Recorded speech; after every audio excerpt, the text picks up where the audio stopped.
pay raise for South Carolina lawmakers is on hold for now. The state Supreme Court is stepping in because of a lawsuit that claimed the increase is illegal. Caroline Yava explains what's happening and why it matters.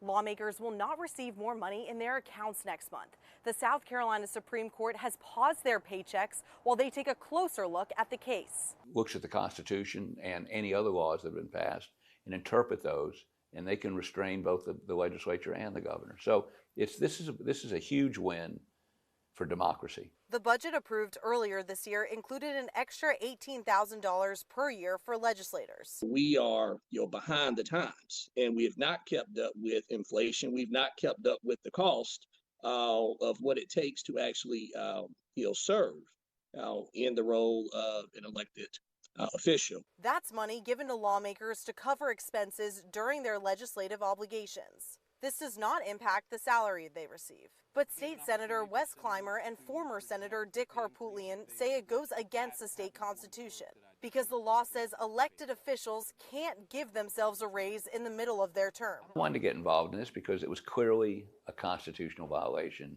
and the legislature needs to be reminded from time to time that their conduct is not unfettered. There are other branches of government. Process matters. The right process wasn't followed here. And then substance matters. I mean, any application of an increase in compensation ought to be prospective in nature and after the next election. The state Supreme Court announced this week that no raises will be paid while the case plays out. Both sides have until September to file their arguments, and a final decision will come after that. In Columbia, Caroline Yaffa, 7 News. At least 40 Republican lawmakers at the State House have said they will not accept the in-district expense increase, even if the state Supreme Court says that it's legal.